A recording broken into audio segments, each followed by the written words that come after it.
السلام علیکم محکمہ شہری دفاع راولپنڈی میں بہت ہی شاندار جا بناؤ ہیں۔ یہ جا بیٹس پریس نیوز میں 28 فروری کو شائع کی گئی ہیں۔ آئی جاتے ہیں اس کی ڈیٹیل کی طرف۔ کوالیفیکیشن انٹرمیڈیٹ سیکنڈ ڈوئیں 7 اوور 12۔ اگر امیدوار کے پاس اضافی قابلیت ہے تو اس کو ترجیح دی جائے گی، اور امیدوار کے پاس بم ڈسپوزل کورس ہونا چاہیے، اور امیدوار کے پاس کم از کم 1 سال کا تجربہ ہونا چاہیے، یا آرمیڈ فورسز سے ریٹائرڈ نان کمیشنڈ آفیسر، اور امیدوار کے پاس تجربہ ہونا چاہیے۔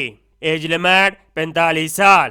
نمبر ڈرائیور اسٹیل BPS4۔ Number of vacancies 1۔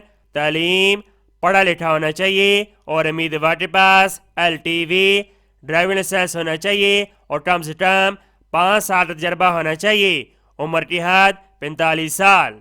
خواہش مند امیدوار واک ان انٹرویو کے لیے 4 مارچ کو صبح 9 بجے سے لے کر 4 بجے تک اپنے اصل ڈاکومنٹ کے ساتھ، جس کے اندر تمام ڈاکومنٹ کی فوٹو کاپی، 2 عدد حالی تصویر، تعلیمی سرٹیفکیٹ، تجربہ certificate, course certificate, driving licence اور شناختی کارڈ کے ہمراہ دفتر شہری دفاع بھرتی کمیٹی کے سامنے پیش ہوں گے۔ مزید معلومات کے لیے یہ ٹیلی فون نمبر دیا گیا ہے، آپ ان سے رابطہ کر سکتے ہیں۔ امید کرتا ہوں یہ جب آپ کا بہت زیادہ پسند آئی ہوگی، اس کو سواب کی نیچے شیئر کریں۔ ملتے ہیں نیکسٹ ویڈیو میں، اور اللہ حافظ۔